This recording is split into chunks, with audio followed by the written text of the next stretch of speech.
Hello, ladies and gentlemen, and welcome to Hit Play. Today we're talking about book adaptations. Before we get into book adaptations, James, you have a piece of news for us? Is that right? I have a random little tidbit of news Cool. coming from Netflix Oh, over here. We see that they have a live-action Pokemon series. let's go. I think the fact that Detective Pikachu was not offensively bad in terms of its CGI probably put a lot of confidence in Pokemon to do a more live-action stuff. It just got announced. I don't know the details of the story, whether it's going to be something original or if they're going to adapt the video games or even the anime. That would be interesting. But I'll be honest, I'm not super excited for it because I'm worried it's going to turn out. I saw a photo that was it was the poster for Riverdale, but it said Pallet Town, and everybody had the hats that the Pokemon trainers wear. That's more or less how I expect it to be. It'll just be a teen drama. More than likely, yes, knowing Netflix. Because that's just that feels like Netflix's forte. But it would be cool to see a more mature version of Pokemon. But we probably won't get where that. the Pokemon actually kill each other. Yeah.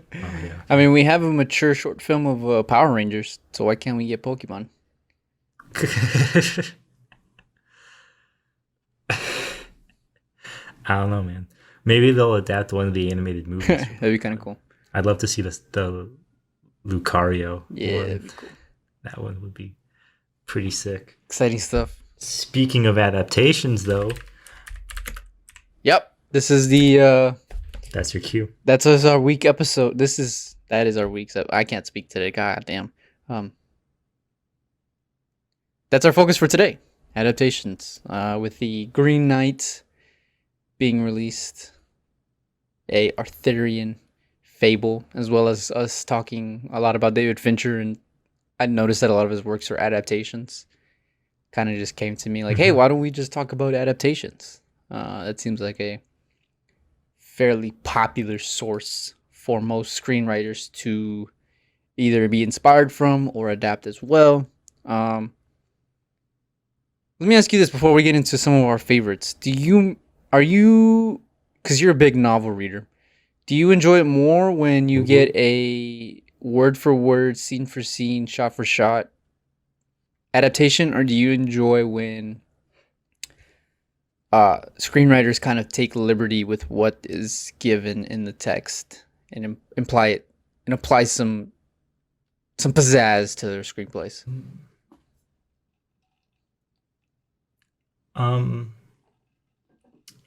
I would like to say I like the faithful adaptations, but it really depends on the books. Because let's say I'm reading a book and there's a part that's really boring.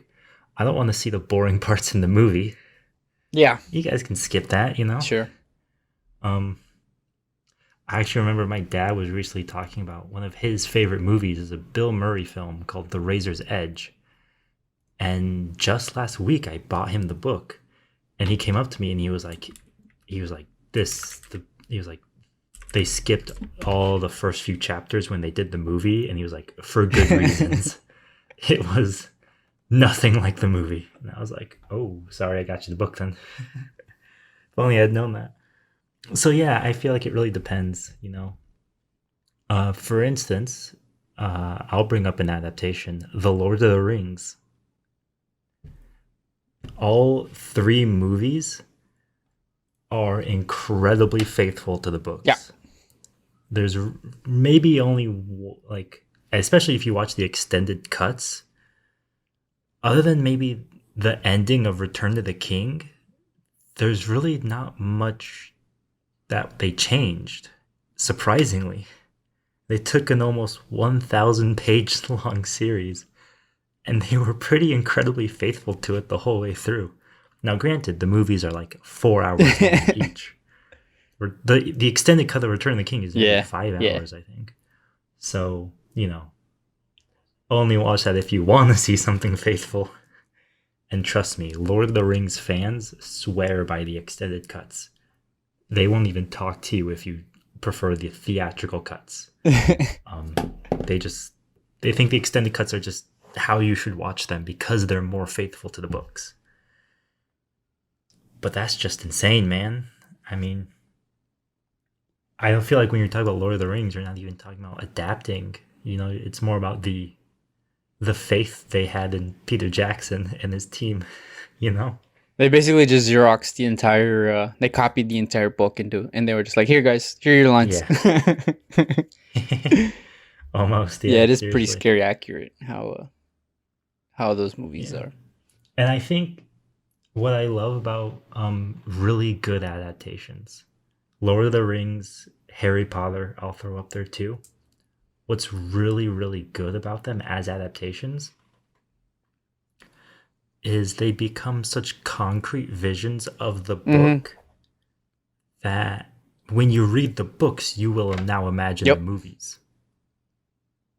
Like, you might think when you're reading Lord of the Rings, okay, Rivendell, how do I picture Rivendell? But then when you see the movies, you're like, Oh well, that no, makes there's sense. It would Rivendell. look like it, Yeah, actually. Yeah. Same with Hogwarts and Harry Potter, you know? It's like, it becomes ingrained. the, yeah, they become one and the same. Um, so Harry Potter, I would also put up there as well. I guess is a good, somewhat faithful, less faithful than Lord of the Rings because they had more books and more movies to make. Yeah, Harry Potter's more interesting though because Nonetheless, we talk about how Lord of the Rings is very, very faithful. Harry Potter is not. It kind of skews the books in a way because even the characters themselves from the books to the movies are somewhat different. Like in the movies they're more, Harry and his friends Ron and Hermione, they're more independent. They're not mm-hmm. really like they don't really ask for help a lot. I noticed this because I'm rereading the books right now. And so I noticed this pretty quickly that, in the books, they're always, a professor's always helping them or Dumbledore's always helping them or, they're always interacting with teachers and teachers are kind of, and adults are kind of always guiding their way. But in the movies, that's not the case Mm-hmm. really. I mean, they go on these adventures without anybody being like, you have to go do this or, this is what needs to be done. They just kind of know what to do. And it's kind of interesting to see that difference within those characters. Mm-hmm. And it's really like you can't say one is better or worse than the other. You can have a preference, but I don't think either adaptation is necessarily wrong. Either version is necessarily wrong. Yeah, yeah, true. And even when you think about it, take the Order of Phoenix for example. The ending fight in Order of Phoenix, people see the movie fight and they're like, well, what's going on here? This doesn't look like how the book Mhm. describes it, you know? So there's still some pushback against that vision. I think for Lord of the Rings, the advantage it had was it was one director the whole way through. It was one Yeah.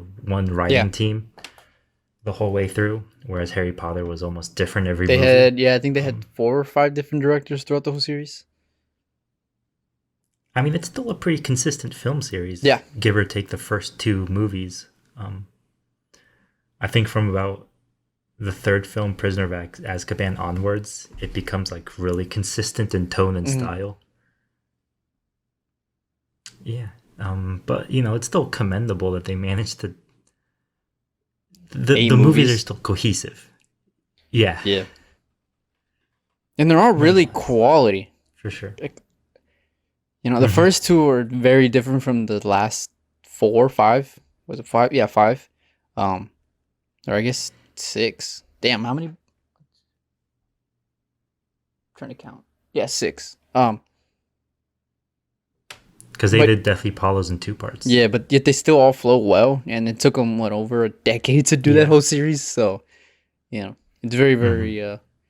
They were the MCU before the MCU was the MCU, I guess, as far as like big Yeah, project, big seriously. picture ideas.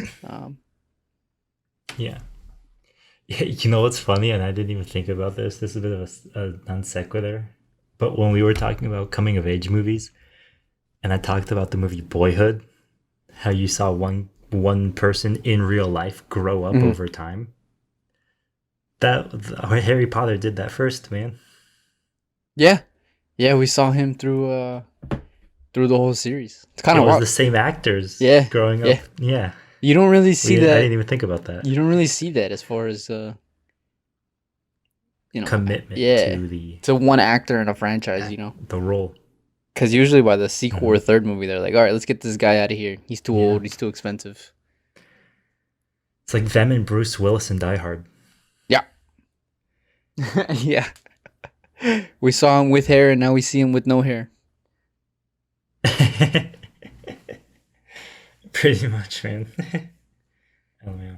Well, But yeah, no, for very faithful adaptations, I would say Lord of the Rings for sure yeah, I think are probably up there as some I of the think it's best. at the top as far as Hmm. one of the better ones. Because I mean, even the books are so beloved, and the movies are so beloved. It's I think it's very hard to beat that. Yeah. Hmm. For sure. But yeah. So, what are some of your favorite adaptations? I have a list of about 4 or 5. Yeah, I have a pretty long list too. Well, I guess I'll say in terms of faithful adaptations, since we're talking about that style, um, my next one I was gonna bring up was gonna be Scott Pilgrim versus the Nice, World, nice. which is an interesting adaptation because it's multiple books, but it's one movie. But they still, I mean, obviously they take things out, but it's the movie itself is a cohesive story, you know. And people talk about both of them being good. It's not like one is better than the other. Certainly, the characterization is different. I think in the movie they don't really address how terrible of a person Scott Pilgrim is, whereas in the books they do. Um, but where Scott Pilgrim is very faithful to the books is in its visuals. Yeah, yeah, I've The heard that. cartoony text everywhere. It's very, very similar to the book. And I'm really glad they kept that cartoony style, that kind of video game cartoon style, for sure. That's really, for me, that's what makes the movies good. Is that they were faithful to that element of the comic books, was the visual style of it. Does it bother you at all that the characters are not necessarily the same as in the books? Because I know that's a big No, complaint of the movie. I mean, maybe it doesn't bother me because I focus too much on the visual Sure. effects when I'm watching it. And maybe that's because I just, even in the books, I knew Scott Pilgrim wasn't a good person. And so when I'm watching the movie, I'm like, yeah, he's kind of shallow and narcissistic. That's understandable. Um, no, I mean, no, it doesn't bother me. Not really. I watch the movie for different reasons, basically. Basically. But, they're also taking like 6 books and turning it into one movie. So you're gonna have to, you can't necessarily have whatever the complete character arc was. Might not Yeah. necessarily translate wholly over when you're doing that. Because it's only an hour And you're and what, shrinking. a 2 hour movie. So Yeah. you got to really compress. What about you? Is there a faithful adaptation you enjoy? Um, Holes. Kind of a curveball there, but Holes. Wow, that's a classic. yeah, one of the first like grown up kid books I ever read when I think it was like in 4th or 5th grade when I got this book. Um, Very, very surprised in how well done it is and how the I guess the structure of the camp of like waking up at 4 a.m. and digging till your hole is big enough, and like the character relationships in the camp, how well that Mm. shows on screen. Um, and I mean, just in terms of adaptations, it's probably one of the more faithful ones. The only thing I think they didn't get right is because is Stanley is supposed to be the Shia LaBeouf character is supposed to be a fat guy, but the director was on Huh. record of being like, Interesting. no, we don't want to make a kid gain weight and then lose weight again. Like that's just not reasonable. Yeah. So I Yeah, it can't makes fault sense. him for that because that's like Stanley's whole thing is Yeah. he starts out as this fat kid and then by the time he leaves he's this changed person, visual changing, a What? screenwriting 101 technique. He's like buff and toned when he goes home, Uh, just to show that he's a different person. yeah. But yeah, I really liked it. They'll do that to adult actors, but not the kids. Yeah, yeah, right. Well, I guess they get paid more, so it makes sense. Um, yeah, surprisingly well done for a Disney movie, uh, of a. Wasn't it a Disney TV or was it just a Disney movie like in It theater? was a. I think it was in theaters. I want to say, yeah, it was in theaters. Oh, okay. Well, not bad. I've only ever seen it on TV. I don't remember it being in I theaters don't at either. all. It came out in But it's 2003. also kind of before my time. Yeah, yeah. Yeah, so I was young. The book came out in I was 1998. young. Oh, not bad. I had heard good things about the book, but I never got around to reading it. Pretty good I'll add it for to my a list. child's book, I will say. Hmm. Now, do you think they managed to be faithful just because it was a kid's book and they had, space to do that? As opposed to, like, Scott Pilgrim is faithful visually, but maybe not story wise because they have 6 books. Yeah, yeah, because the book I think is only also like 200, 300 pages or something like that. So it's very, very, Hmm. when we talk about adapting a 300-page novel, seems pretty easy. So, Yeah.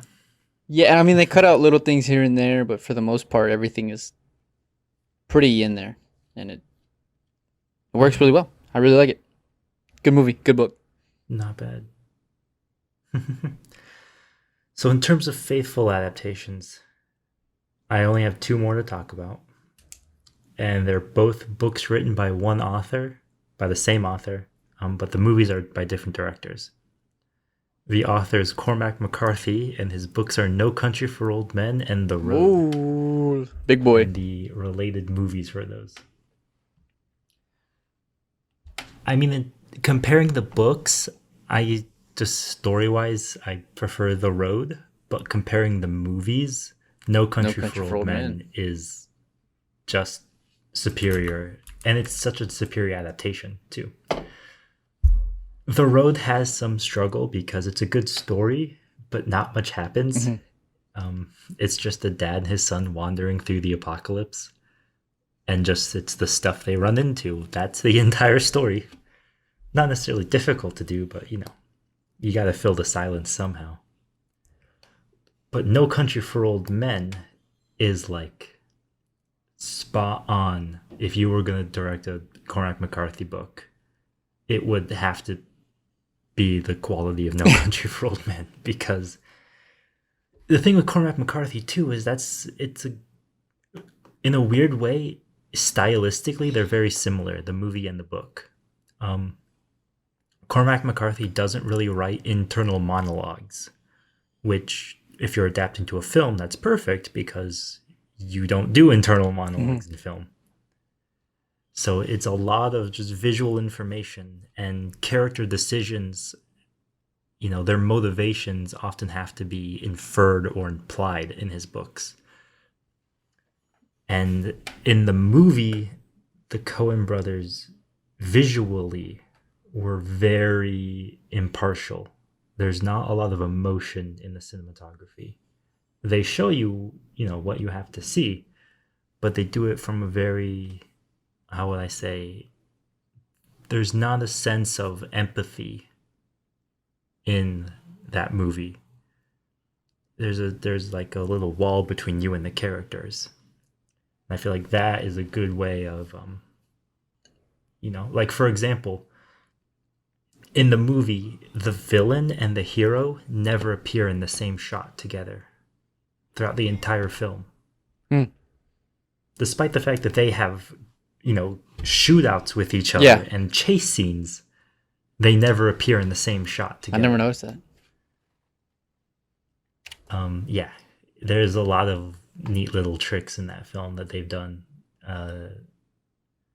There's another one is that Cormac McCarthy writes very violent books, and No Country for Old Men is a very violent book. But in the movie, we get shown less and less violence.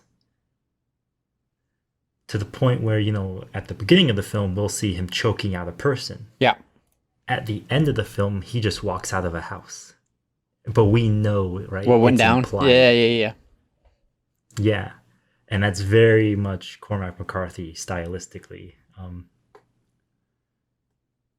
So that's one of those things where I think, in a weird way, the visual style of No Country for Old Men perfectly matches McCarthy's writing style of the book. To a degree, that's just how genius the Coen brothers are, in my opinion. But Bold take. no, for sure. Part of the reason why, yeah, I don't know if that's a bold take. But for a faithful adaptation, that one for me is also up there on the list. Yeah, absolutely. Yes, there are some differences, but nonetheless, that's not important. You can't include everything in a book. Faithful in the sense that, I guess the emotion and the aesthetic of it. Yeah. I got you. Yeah. Oh. Because, for example, here's a movie that is completely unfaithful to the book. Jaws. I was wondering if a Steven Spielberg movie was going to be brought up today. The book and the movie are very different.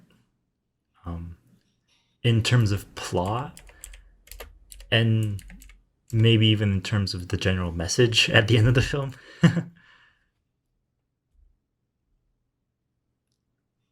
Well, Jaws was not a big movie, right? Or a book, I'm sorry. Not a big movie. It was not really a big book. The movie was absolutely right. massive. But the book, what's interesting too is the book was optioned before it was even released. So it sounds like they knew it was going to do bad. So, right? Well, not so much that they knew it was going to do bad. I think it was just because he was friends with movie producers who read the book and he was like, this would be a good movie. Uh-huh. And so they kind of came out simultaneously, I think. And the movie was the big blockbuster out of the two.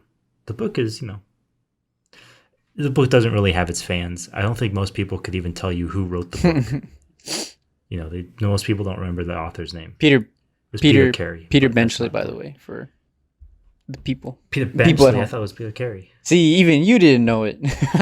I didn't even remember. What does that say about Peter Benchley? I know, seriously. He's a good marine biologist and a good writer. But plot-wise, the book is very different. There's at least there are romance subplots that aren't included in the film. There are character deaths that aren't included in the film. I think the actual way they kill the shark was different too. But that most people prefer the movie. Yeah. At least most people probably haven't. Do you think even people know that there's a book? Prefer the movie. Probably not. No. Yeah. I know for a fact that Peter Benchley regrets writing the book because they made the movie, and the movie got very popular and it made people afraid of sharks. And Peter Benchley was a marine biologist. He's like, guys, sharks are cool. What are you doing? There's nothing to be afraid of. But alas. Now, what about, speaking of Spielberg? Alas. Have you ever read Jurassic Park? Jurassic Park was going to be my next one. Okay. Go. Interestingly enough, the movie Jurassic Park has similarities to the book, but the second Jurassic Park movie is closer to the book. That is also what I've heard. Yeah. And what's funny too is I haven't finished the book Jurassic Park. I remember when I was in middle school, I started it and I got probably more than halfway through, but I didn't finish it. And part of the reason I remember I didn't finish it was because it was too different from the movie.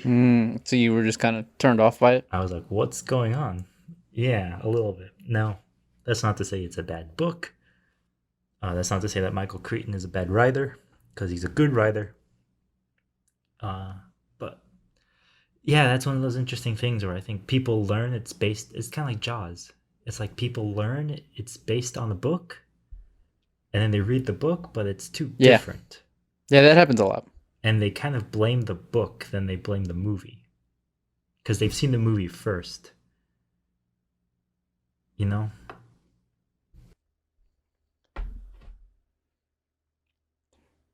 Was it a good read?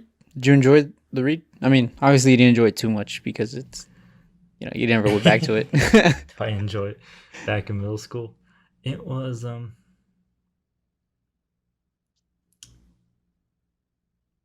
it was a lot more math. There's like entire Mm, diagrams in the book. so it's very Because much a in science the fiction actual novel. movie, Okay. yeah, yeah, in the first Jurassic Park film, the what's his name? The guy with his shirt open, You talking about Ian. I think so. Yeah, the actor's name is Michael Gold something.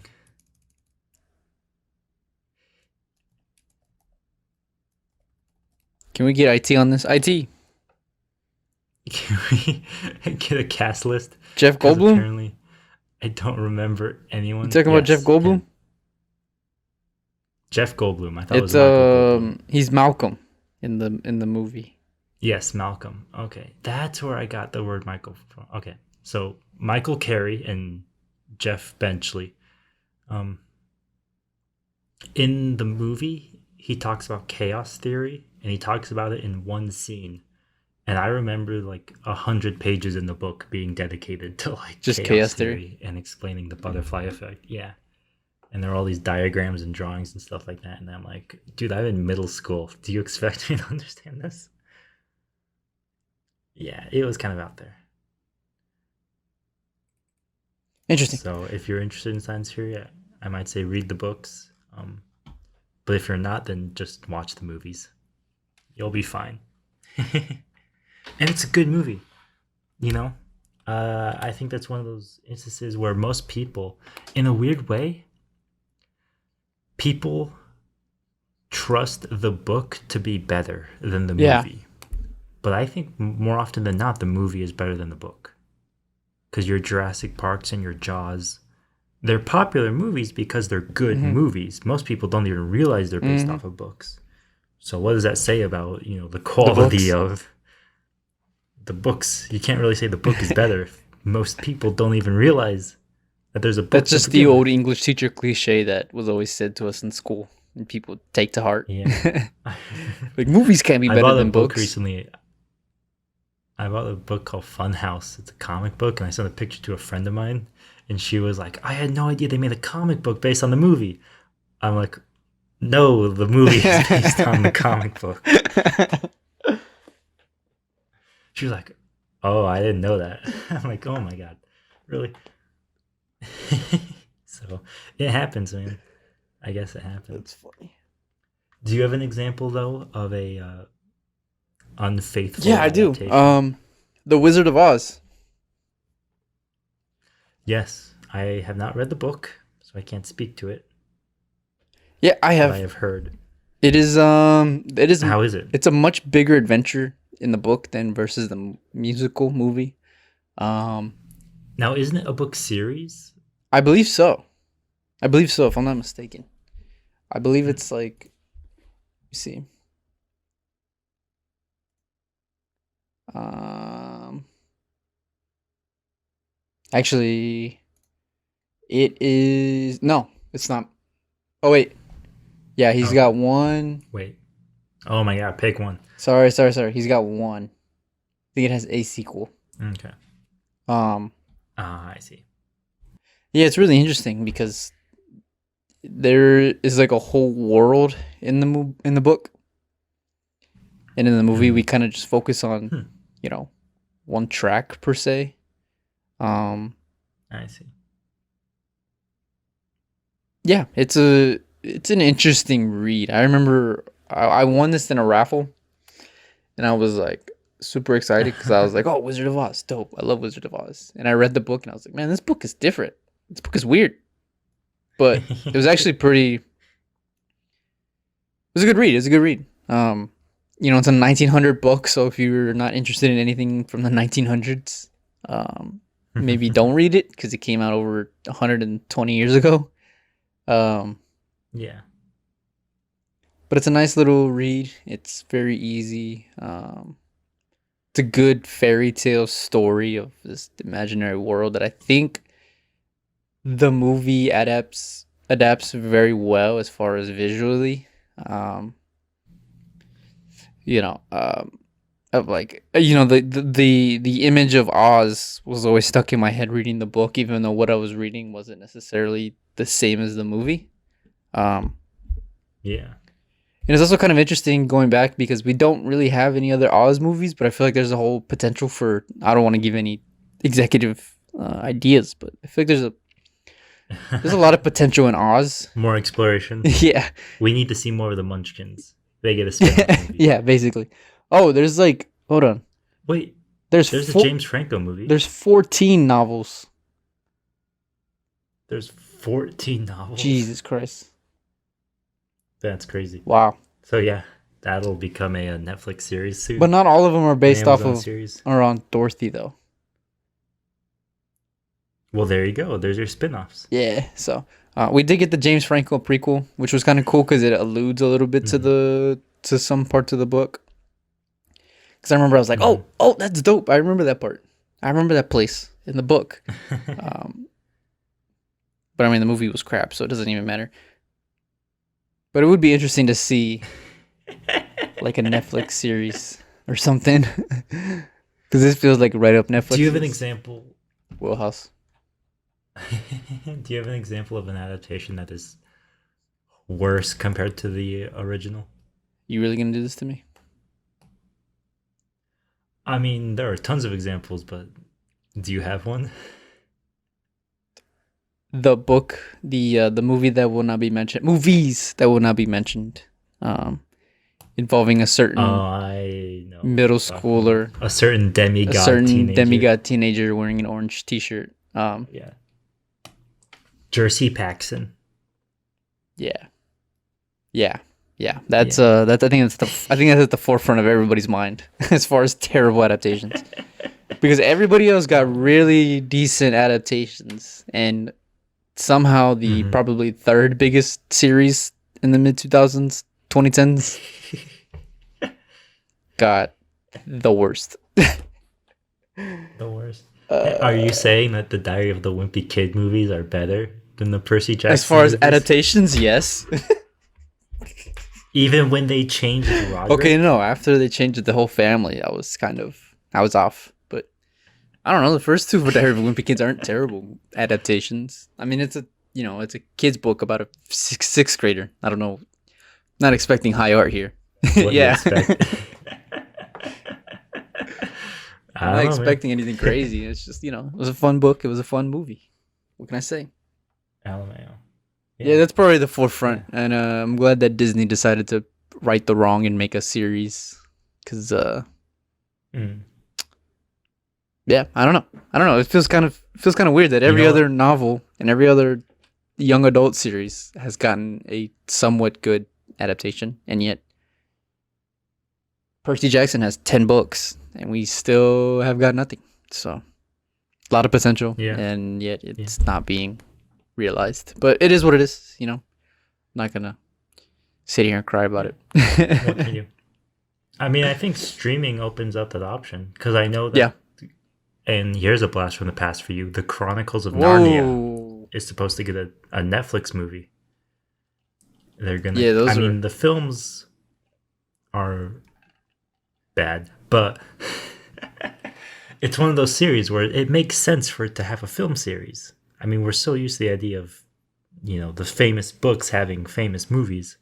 For them to have stopped at like the third book when there's like 6 or 7 almost. It's like, well, come on, guys. What are you doing? Yeah, and they don't even... correct me if I'm wrong, but Narnia doesn't even start with the first book, right? Isn't the line... It's almost like Star Wars. Yeah, isn't the line The Witch and the Wardrobe kind of, like the 5th book or something like that? It's like there's the order they were written in, and then there's the order they're meant to be read in. Okay. Yeah, because I remember And Lion, reading. the Witch, and the Wardrobe was first, but it's like third or fourth, I think. Okay, because I remember reading the first book, which I don't think was The Lion, the Witch, and the Wardrobe. Correct me if I'm wrong. It's not, no. Yeah, Well, okay. it was written first, like I said, but the Yeah. actual first one is called like The Magician's Apprentice, I think. Yeah, because I remember reading it and I was like, this is what? Because I had seen a little bit of the movie, so I was like, oh, dope, I'll read the book. And I was just like, this is nothing like the movie. What is this crap? So, Oh, man. speaking of books, popular Yeah, books. that's all that we look for in adulthood. Can we- is seeing our childhood favorite books adapted to the movies. Can we talk about Twilight for like 5 minutes? Yeah, go ahead. I didn't like the book, but I think the movie was really well done. And that's Isaac's bold take of the week. See you guys next week. I still don't think they. This the. Everybody get your seats in. Get It's not what you're gonna. It's not what you think I'm gonna talk about. No, it's the stupid freaking trend of taking the final book and splitting. Oh no, it into yeah, two that's movies. offensible. That anybody who decides to do that should It be. made sense in Harry Potter. It doesn't even make sense. Well, I don't know. Harry Potter was weird. Harry Potter, I don't know. It made sense because they did it first. And it's like, okay, you want to be super faithful to the book. You're Harry Potter. Make it two movies. That's understandable. But when you get to like, I remember reading that the Divergent book series was going to do that. They were going to take their final film and put it into two parts. And part one flopped so badly that part two was going to be a TV movie with a different I do cast. remember reading about that. And I was like, oof. Well, you know who else? Yikes. You know who else also did that? Not this one, Chief. You know who else also did that? Hunger Yeah, Games. and that was, I mean, the third book in the Hunger Games is god awful. But why would you make a god awful book? Why would you make your worst book two movies? god-awful movies. Yeah, exactly. Like the best part of the Hunger Games is probably the last, God. I don't know, 3 chapters, and they decided to not focus on the last 3 chapters until the second movie. Yeah, seriously. So that being said, it's been a few years, but we still haven't gotten a Perks of Being a Wallflower Part 2. We ever gonna get that? Hopefully not. Actually, I Are we hope ever so. going to get a Fault in the Stars Part 2? Yeah, honestly. But back to Twilight. Did you read Twilight? No, Oh, I didn't read okay, Twilight. Okay. I read the first book. I'm not ashamed to admit that. Oh, okay. Have you seen the movies? No, you shouldn't be. I've seen the first movie, Okay. yeah. Okay. I Surprisingly, would say, from what I've heard, oh, go ahead. I would prefer the first movie. I feel like I would prefer the movies over the book in that case. Probably because you can get it over with faster if you're watching an hour movie Yeah. than reading a book over the course of a week. And they're or big so. books too. I think they were. I don't even remember, but I yeah. remember grabbing it from the library and be like, "Jesus Christ, this is huge." But I will say the first movie does a really good job of adapting the feel of the Pacific Northwest, and like That's true. That's- It's another good example of like the visual yeah, consistency. and there's like a visual. The very dark blues. It's like like this sense of, I don't want to say dread, but like the sleepiness of the town. I think they should visualize so well in the movie because it's a present theme in the book of like, I'm depressed. This is depressing. I hate this town. Whatever. You know, however a 16-year-old girl feels at the time. I thought that was really well done in the books. And it's kind of a shame that the director didn't go on to make the rest of the series, because I think if they had made the whole series, actually, I don't know, because the whole series, I don't know if you could do 4 episodes or 5 movies of that same style. Yeah. I feel like the audience would get tired of it. But it was cool too because the movie feels very much like an indie movie. And I think that fits the that. Pacific Northwest very well. Yeah. Now, if you ever want to see something funny, Google Twilight without the blue tint. Because that whole movie just has this massive blue color correction on it. But if you see photos of it without it, it's just like normal people standing around pretending to be intimidating loses all its edginess. I see It's the pretty tweet. good. Yeah. Nice. That's funny. Nice. No, we're talking mainly about books, and I brought up Scott Pilgrim, which is a comic book, and Funhouse, which is also a comic book. What about TV shows? Either movies adapted from TV shows or TV shows that are adaptations. Because the one that stands out the most is Yeah. Game of Yeah. Thrones. That's a really well done Which- adaptation, by the way. I've only ever read the first book, so I can't speak. And I'm in the middle of reading the second I book. remember. Um, Nice. yeah, it's really well done. It's like reading It's one of those basically the things screenplay. where- yeah, like the visual, like the actual, like Lord of the Rings. The settings and costumes and characters become when you're reading. They become the settings, the costumes, and the characters. It's just it's such a unique adaptation though because they were writing it before the books were finished, and so they had to create their own ending. And I think it's a Notoriously had to create their own a ending. good example of, sadly had to create their own ending. Unfortunately, they had to create their own ending because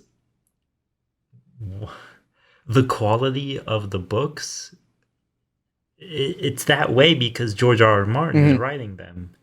The quality of the show isn't written by, it's based off of what George R. R. Martin does, but when you don't have that to go off of, you immediately lose the consistency and character and style and tone and motivation. And George R. R. Martin has that, but the showrunners don't have that. And it's oddly enough, it's like, because when you're doing not Game of Thrones, Jurassic Park or Jaws, and you're making changes from the book,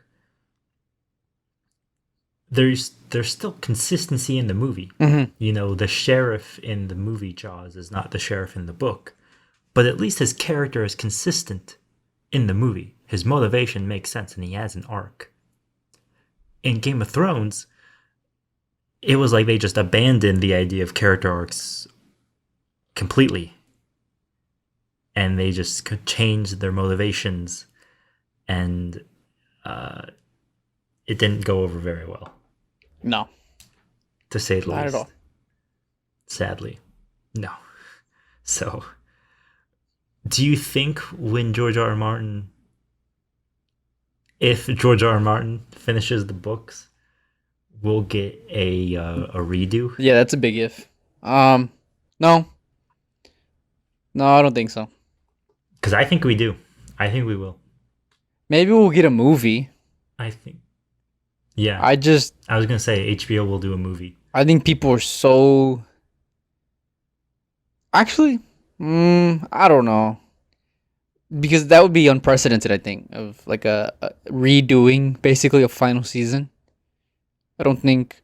I mean, Dexter's trying to do it with their new series, which is kind of interesting because Dexter is kind of old. But yeah, I don't know, man. That'll be really interesting to see if that happens. That's a big if, though. I don't think we're ever gonna get that final book.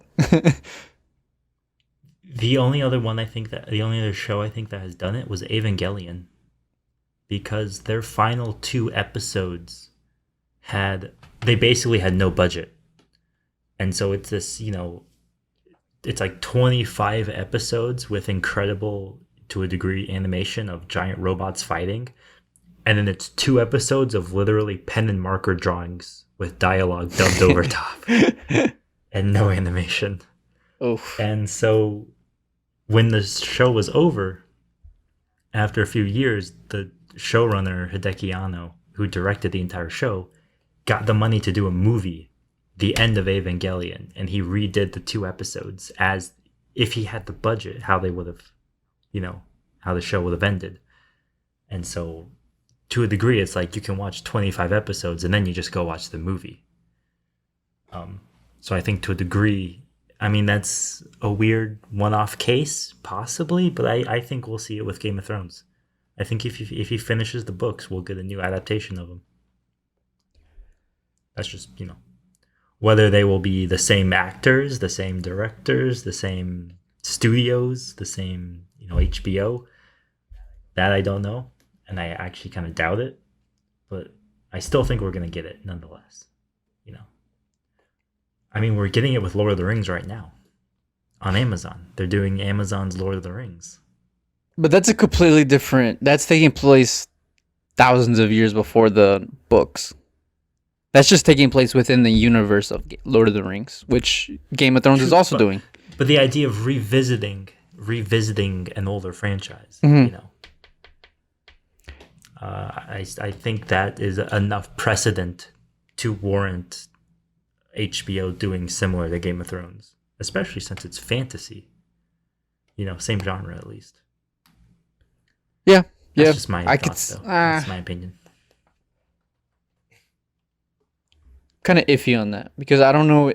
Would fans be willing to watch a proper final, quote unquote, proper final season? Probably. But I don't know, man. I just think they just should just let it die. It died a terrible death, and just let it die. It's sad to see that the entire discussion around Game of Is Thrones the final season is only centered on how bad the final season is. Yeah. It went from being the greatest thing in the history of to now nobody even talks about it. Outside of maybe Breaking Bad or The Simpsons, and now no one talks about it. And that's, I mean, even shows like The Wire, I've heard has had a terrible final season too. And yet people still talk about The Wire's first couple seasons. People still like talking about The Wire. Yeah. Good, yeah. Which is why shows like Breaking Bad, and I'm going to mention it, The Sopranos, ending when they did, is such like a mind-blowing and yet amazing thing because you just ended on a high note. And when you end at the top of the world, people remember you for being at the top of the world and not, in the gutter. Yeah, dude, it's like the Dark Knight quote. You either die the hero or you live long enough to see yourself. Exactly. I mean, we're seeing this now with shout out to The Walking Dead. We're seeing it now with all these old American cartoons, adult cartoons, excuse me, with the Family Guy and The Simpsons, where it's like everybody loved those first couple seasons, and now it's just gone down the hill. Gone. Yeah. And we see it with The Walking Dead too, which, if I remember correctly, I don't believe the comics were finished when they started. No. Making the show. So they were in a bit of a similar situation, but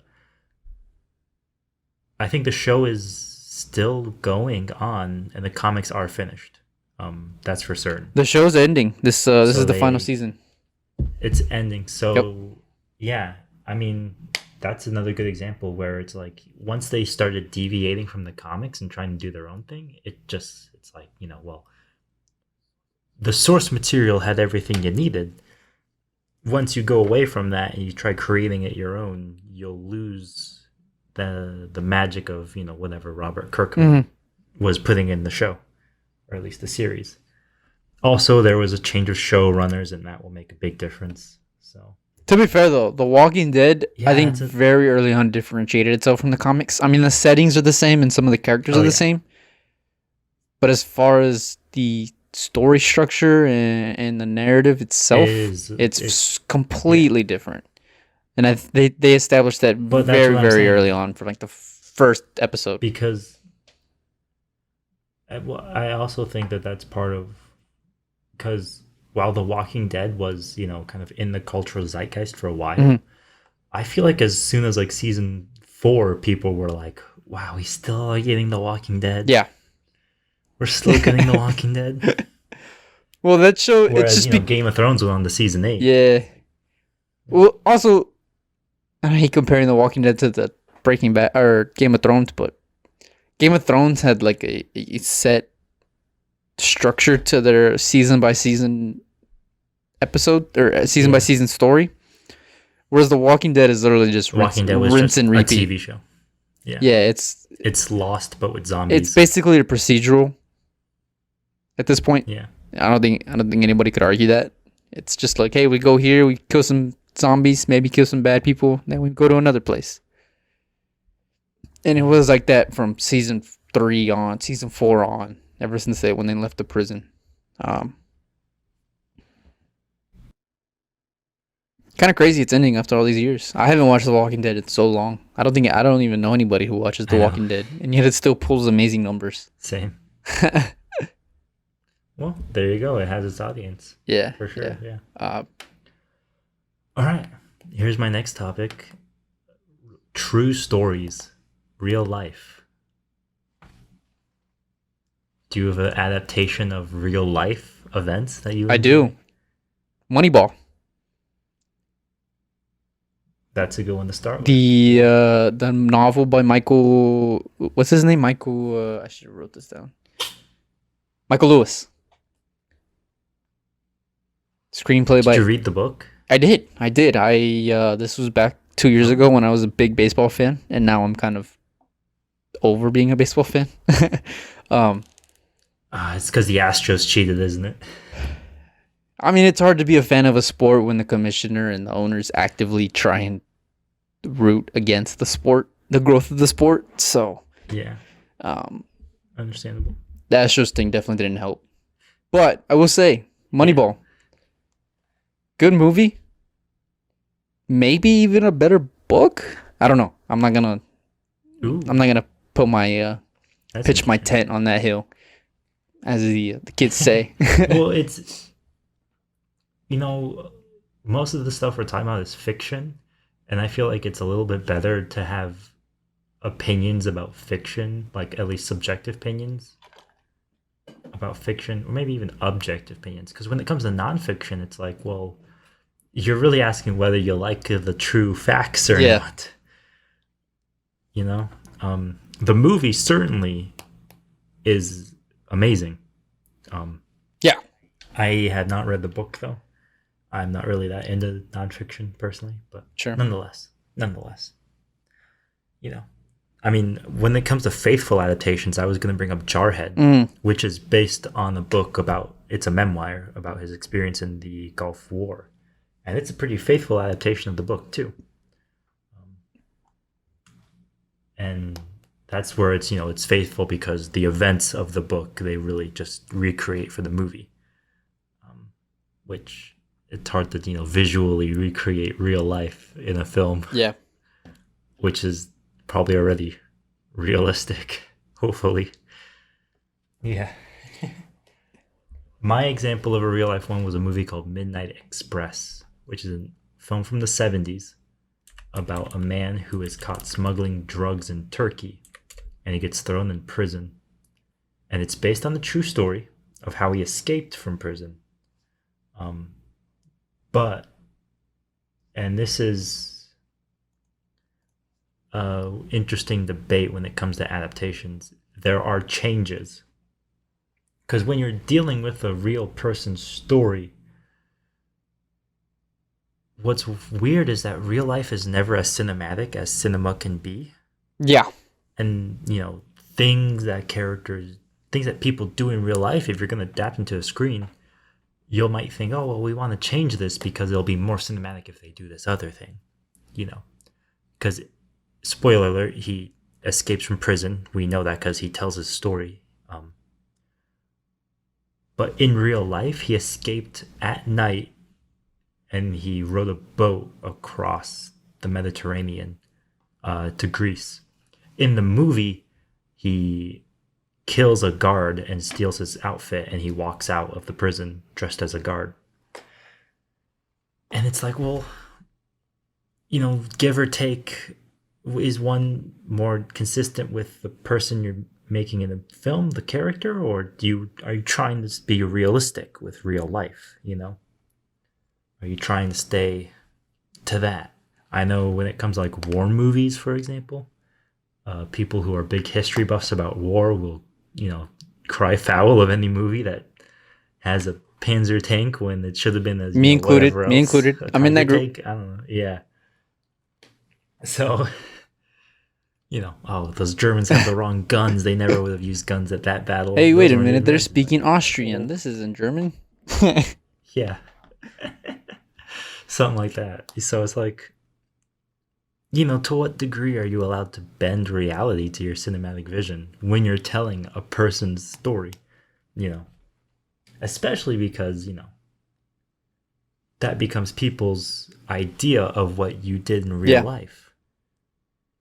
If nobody looks up the true story of Midnight Express, they're just gonna think the guy killed the guard, stole his costume, and walked out. When he didn't do that. Yeah, we talked about So, this last week with yeah, the that's Social really, Network, right? Where we were like, does yeah, the historical inaccuracy of the book or the movie sway your opinion of it? And I think we both said no, but I think a lot yeah, of people kind of think of this as like of that movie at least as a historical take on how Facebook was invented when that was anything but the case.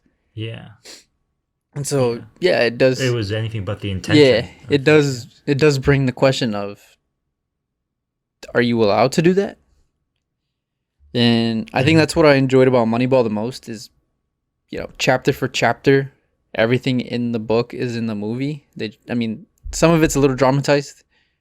Like they Mm-hmm. mention his daughter. His daughter is a bigger character in the movie than in the book, just to give him some kind of human empathy, Mm-hmm. or sympathy Yeah. rather. Um, Mm-hmm.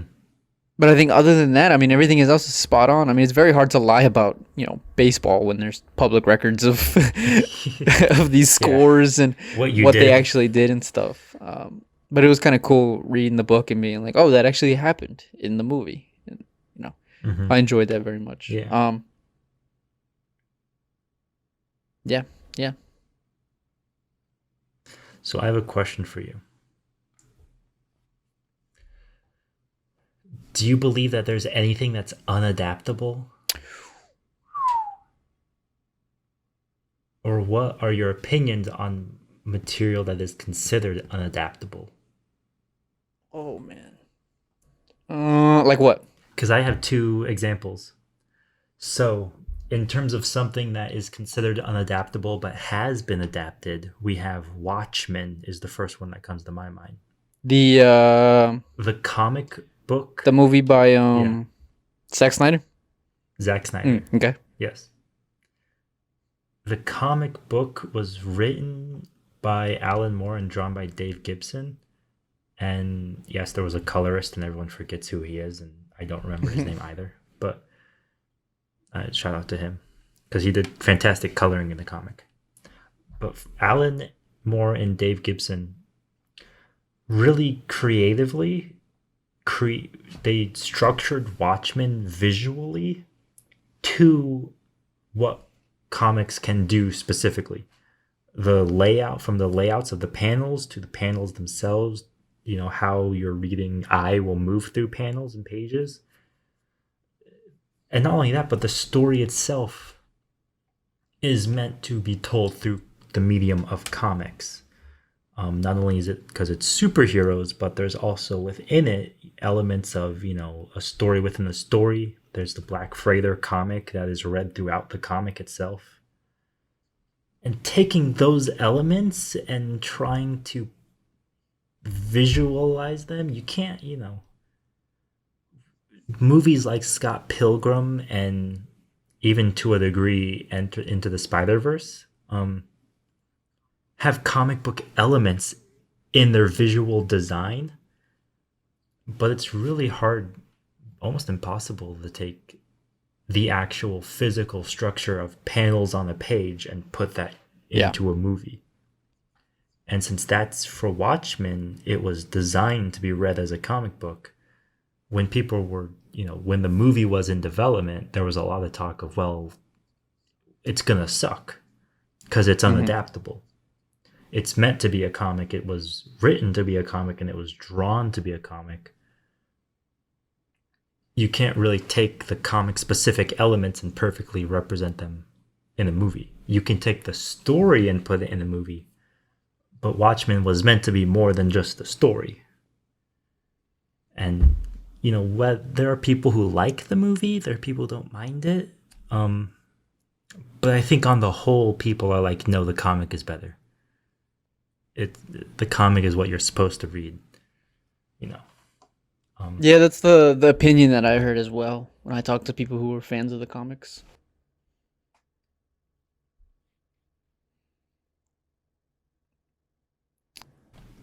Understandable. I think for most people, that's like, yeah. I mean, and Alan Moore himself is notorious for hating every adaptation of any of his comics at all. So that probably doesn't help. Um, yeah, seriously. What's the other example you had? The other example is another book by Cormac McCarthy. He has a book called Blood Meridian, which is considered unadaptable, and it is yet to be Hmm. adapted. The actual rights to the book have been shifted around from, person to person, producers, screenwriters, directors. A lot of people have all had like a hold on it before. Even James Franco at one point, I think, because I know he's a Cormac McCarthy fan. Um, but first off, there's Cormac McCarthy's writing style, which I talked about. He has the very, almost scientific way of writing. There's not much in the way of interior. I mean, Blood Meridian has no interior monologue whatsoever. There's also the fact that his writing is filled with a lot of poetic devices, literary devices on purpose. To a degree, it's meant to be difficult to read. Um, he doesn't even tell you, what character is speaking at what part. It's just the line of dialogue, and you have to figure it out. But then there's the content of the book, and I think that's what separates Blood Meridian, is just how violent it is. It's about people who scalp Indian or Native American Oof. scalpers in the like not turn of the century, but like Civil War Yeah. era, kind of around that time. At least Western expansion, and it's told from the American perspective too. So it's Not the best perspective. at least not the book itself, but the characters are very racist. What they do to the Native Americans is very violent. What the Native Americans turn around to and do to them is Yeah. very violent. It is notoriously a difficult book to read just for that alone. I imagine, think yeah. I've heard more people say they started and didn't finish it because it was too violent than people who finished it. But it's Cormac McCarthy. And, when you get movies like No Country for Old Men, you're like, well, geez, what else can we do from this guy? Uh, this movie has been in so many people's hands. So many people have tried to write a script for it. So many people have tried to get it in the development, but they just haven't done it. They just can't do it. And Cormac McCarthy himself said that the book can be adapted, but no one has the balls to do it. And that's not me paraphrasing. That's a direct quote from him. So, and it's yet to be adapted, and I don't know if we ever will. I don't think James Franco holds the No. rights to it anymore. I think he was one of Yeah. the last persons to. And for that I am eternally grateful for that. He has notoriously directed adaptations of older literary fiction that are just horrible. Just he's done adaptations of Cormac McCarthy books that are horrible. He did adaptations of William Faulkner. He did a Sound and the Fury, which arguably another unadaptable story, but James Franco tried his best and it sucked. So, I mean, it's interesting the idea that the book would be unadaptable. It's like, well, what does it do differently that just makes it hard to approach in that way, Because it's a very visual book. Mhm. There's no internal monologue, it's all description. And so that in of itself feels like it would lend itself to something visual, like a movie, but it just hasn't. And I'm curious if you have an opinion on like, is there anything that is really unadaptable? Bold take, Dune. Dune, yeah. I That is another am notorious one. 600, 500, 600, 550, 500, 600 pages in right now. So I'm fairly far into this book. In preparation for this. You're almost done, probably. Yeah. I think it's 750 pages, something like that. But I'm preparing for this movie, so I'm reading the book, and a lot of the book is just inner monologue, and characters just talking to themselves and trying to kind of quell their doubts about themselves and their place in the universe, really. Yeah. There's not really... They're trying to get the spice flowing. Exactly. You know, who controls the spice, you know? Shout out. But there's not really like a whole lot of action. There's not really, you know, crazy things going on in the book. And I think, you know, people who... The trailer just released and they're trying to market it as like a science fiction, like Star Trek, Star Wars type of movie. And I don't feel like that's... I feel like people who will watch that movie are going to be disappointed. That's not what the book goes for. That's not, that's not the book's thing. The book isn't this action adventure story. It's more of like this introspective, basically discovering your purpose in life and who you are as an individual. As far as when it comes to Paul, do I think the movie's going to be good? I mean, I'm going to go watch it. Yeah. I don't really have too high hopes for it after watching the last trailer. I was like, but we'll see. We'll see. So, what were you going to ask me?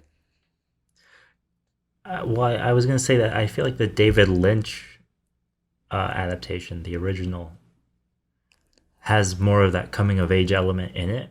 Its biggest problem, though, was that it was a David Lynch book, and he like discarded the entire book pretty much. And he just visually did whatever he felt like doing that day, pretty much. The Hodorowski adaptation had more of the religious elements in it. Because people who don't know Dune probably don't know that religion plays a big part in the book. And Hodorowski is really into like spiritualism and mysticism, and his adaptation failed in production, but there's a documentary on Hodorowski's Dune and his version of Dune that people hold up as being, you know, the right one version, of the greatest movies never made. Yeah, I still think it would have been bad just because Hodorowski is. If David Lynch is weed, Hodorowski is LSD. You know. Yeah. That's their similarities and their differences, pretty much. What does that make Villeneuve? I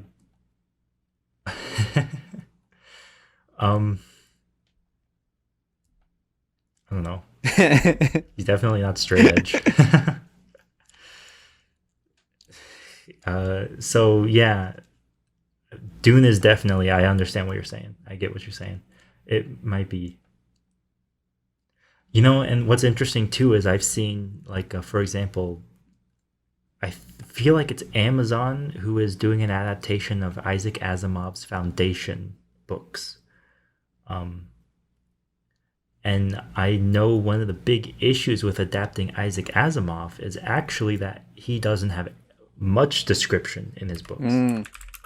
He doesn't really, his books are largely dialogue, and there's not much description of physical surroundings or characters or anything like that, really. They're almost all completely dialogue based.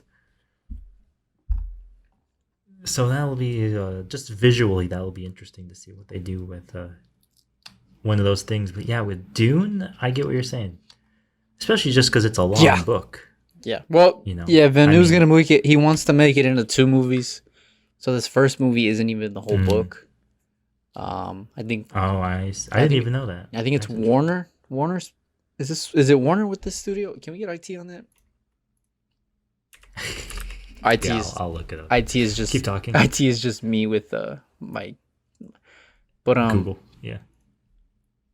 Yeah, they want to see how this one does before. They make a second one. Yeah. So. Okay. That's understandable. It To a is degree. Warner. Yeah, it's Warner Brothers. So yeah, we'll see. We'll see. It'll be interesting to see. I don't have doubts about Denis. I think Denis has come on record and said this is like his one of his favorite books of all time. So when you have a fan of a work Mhm. adapting your work, it's kind of fun. Which is why we didn't even talk about Yeah. uh, when you were mentioning series. The Witcher is another really good series that I Mm. have kind of dabbled into the books. I'm like still reading the first one. Reading a lot of books right now. It's kind of hard to keep track. Um, but I think when you have people actually working on adaptations that enjoy the adaptations, Henry Cavill's a famous Yeah. nerd. Uh, it Hmm. You just get that enthusiasm in their works, which is maybe why Game of Thrones the final season didn't work out so well because the directors or the showrunners already had their foot out the door. So Hmm. Yeah. Um, you know, it's hard to say how much of successful adaptations is, to a degree, just your faith in what you'll do with the book.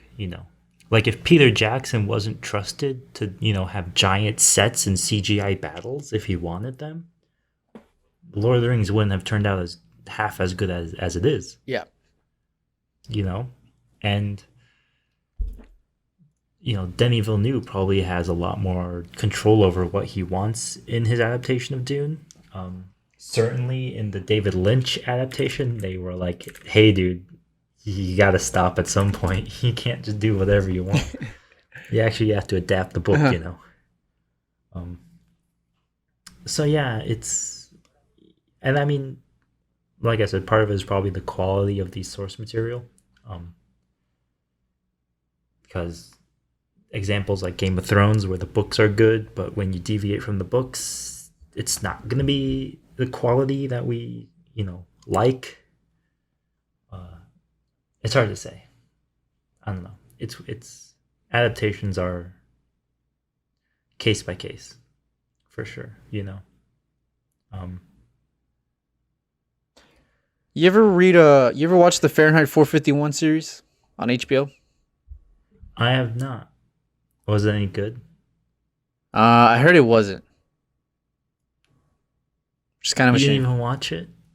No, because I heard it wasn't good. That's one of those things though where I feel like that's another one where I feel like the book is a little difficult to adapt. Yeah, Um, because, well, let's be honest, the book is, to a degree, about how TV and movie is worse yeah, than yeah, literature.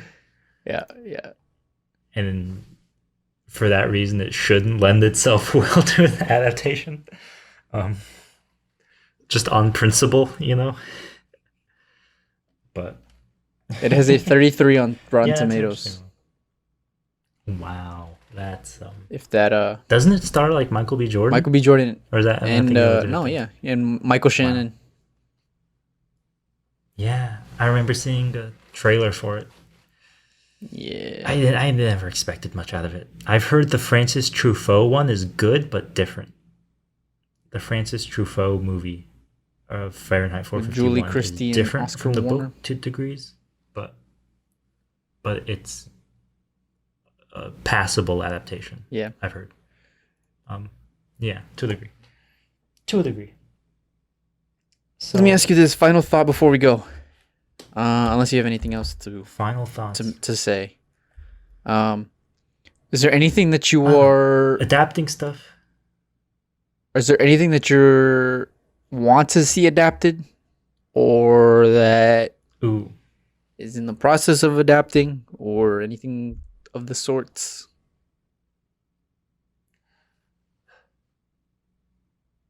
there are certainly books I like that I would like, in my imagination, I can be like, oh, if I ever get a chance to write this as a screenplay or even direct it, I would like to do that.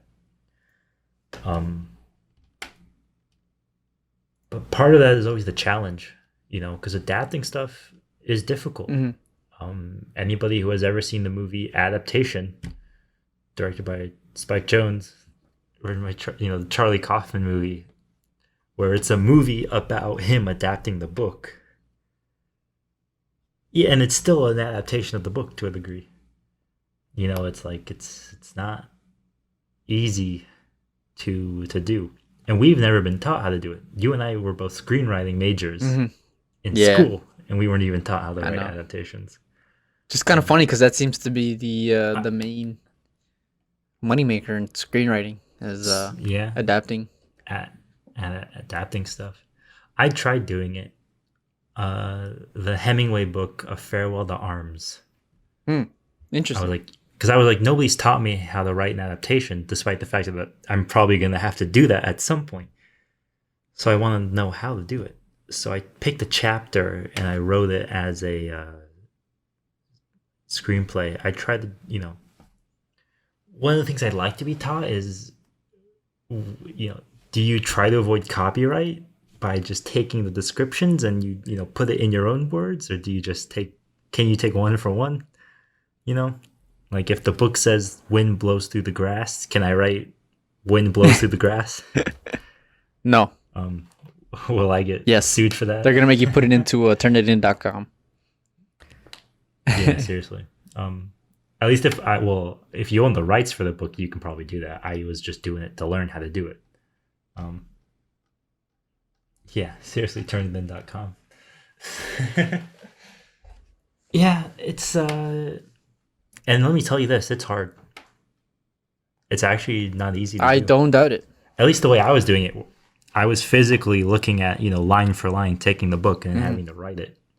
And then I'm thinking about, okay, where are characters in space? Because the book will say, we went to the barn for dinner, and then it'll have a conversation. And it's like, well, what can I then include in it? I can't just do establishing shot of barn and character sitting around campfire. Maybe you could do that, but that'd be visually boring and uninteresting. If I wanted to be faithful, I would probably do that, but it would visually be boring and uninteresting. I don't want to do that. So yeah, it was a weird little challenge. I recommend trying it at the very least. I think you should try it. Try Dune. Take Dune. I do not want to. I don't think I want to touch Dune. I'm going to touch like a kid's book or something first before. Yeah. Before I do. I actually thought of writing a pilot for Percy Jackson series before the news came out that Percy Jackson was getting a series, and I was like, damn it. Like, well, there's no point now. But the point is the fun of it. Yeah, I guess that's true. You get to think about how would do it. How would you approach? I will say I haven't adapted anything, but I have done research for a nonfiction piece, and that is not an easy task as well. No, probably very, very similar to how you felt. Yeah. Well, that's why most movies that are based on real life, you'll see they're still based on books. Yeah. Just easy. Yeah, Midnight Express is based on the book he wrote of his time in jail. Not his life Moneyball is based on the book on Moneyball. Social Network is based on the book, so on and so forth. So I think for that reason, it's just easier to take, a already cohesive narrative of the events, of the real life events, and then you take that and you go from there, as opposed to having to go through real life, to a degree, kind of like David Fincher had to do in Zodiac, where he's going to the case files to get material for the movie. It's like, well, geez, man, if you're willing to go that far, go that far, but that's not going to be easy at all. Let me give you two pieces of work that I would want to see an adaptation for that we haven't. And I actually looked this up. All right, go ahead. 1984, the George Orwell novel. You're not satisfied with the commercials? No. Or if you're not feeling 1984, Animal Farm. Do you think Animal Farm would be a good animated movie? I guess it was a TV show. Or would you want to see Animal Farm with realistic, like, Charlotte's Web or Babe No, it'd have to style? be an animated show. I don't know. Those would be kind of interesting. Mm. Okay. Yeah, And, I can. and another one, if you're not feeling it, Dante's Inferno.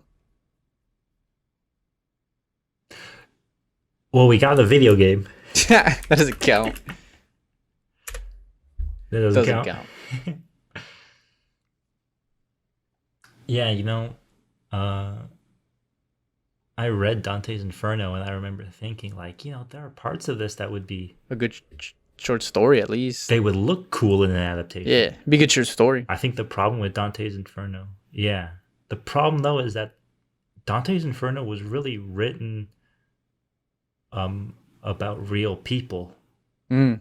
And so much of the poems is Dante conversing with people. And, it's not just like, look at how cool, the underworld Yeah. is. It's like, it's just him talking to politicians and friends. And it's like, well, how much of that do you keep in the modern day Yeah. adaptation? Because the video game is like a hack and slash. It's, you're going through you got a sword and you're fighting demons. The book is just him being like, wow, well, you're a bad person as a politician. You took a lot of bribes, and now here you are strapped to, a Ferris wheel of fun. I don't know. It'd be You have to interesting. watch the But I don't David think it Lynch would- version of Dune for eternity. That's your. Yeah, seriously, that's your punishment. That's your punishment. You have to watch all of M. Night Shyamalan's movies in chronological order, in order of release Oof. on loop. Order of release.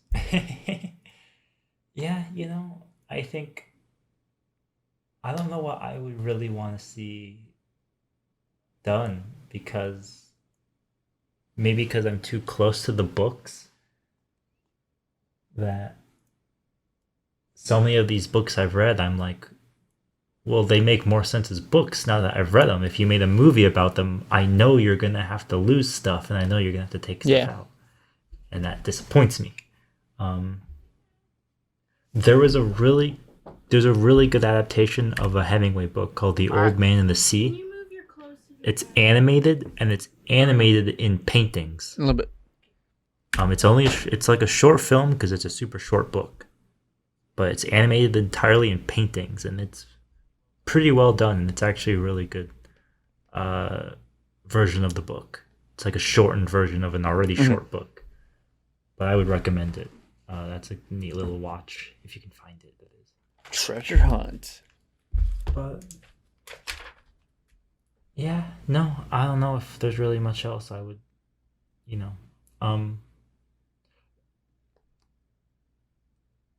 want to see. There are certainly good short stories that have been adapted to movies.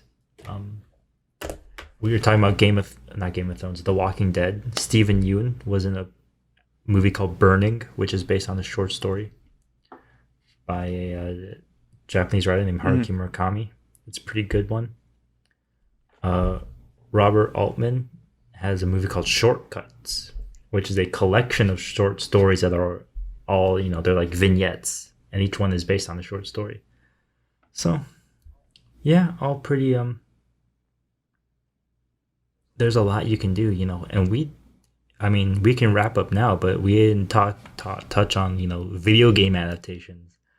We didn't talk about anime adaptations in America, that is. I don't know if we want to because they're mostly all terrible and trash.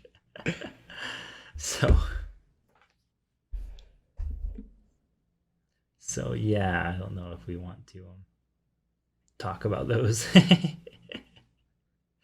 I personally I'm don't okay care if too.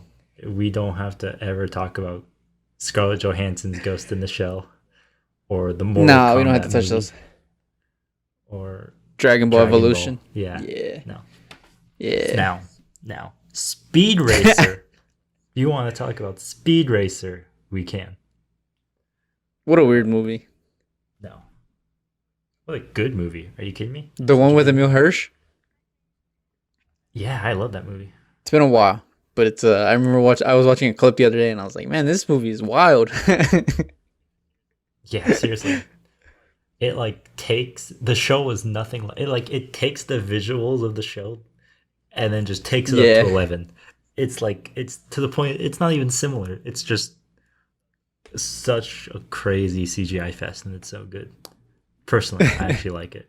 In terms of video game adaptations, I have nothing of note to say about any of them. Personally, No, me neither. yeah, no. So adaptations are interesting. I guess since this conversation has largely just been movie reviews, if we can take a step back from that, do you feel like we're getting to kind of a balancing point between originals and adaptations, sequels, remakes, reboots? No, no, because I still feel that it feels like everything is based in something. Um, I think the way I see it is we're not getting a lot of original movies, but the ones we are getting are pretty good. Quality on par, probably with yeah. the big established stuff, the franchises, what have you. Because when you're getting your uncut gems and your hereditaries and Nomadland stuff like that, Well, No Man Land is a book, actually. your parasites. It was a Yeah. book. Well, I said that Yeah. without fully knowing the whole story. Parasite. That's one that's it's Mhm. original and it's pretty. Mhm. I'd say it's fairly popular. Yeah.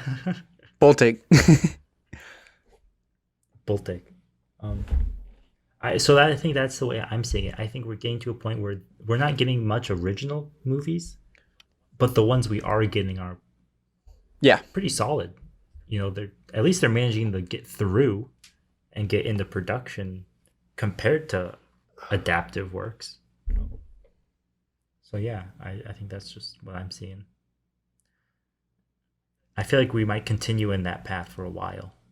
Yeah. Just because it feels like it's easy almost, right? To just be like, hey, here's this book that has this built-in fan base. Let's just make a movie out of it. We're guaranteed to get X amount of money for it. So, let's Yeah. just do that. Pretty much. Pretty much. Yeah. So, it is Well, what it what is. can you do? Yeah. I mean, people talk about it like it's the death of originality or the death of creativity. It's like, well, somebody's still writing these Yeah. books. Aren't they being original? Aren't they being Yeah. creative? Yeah. You ever think about that?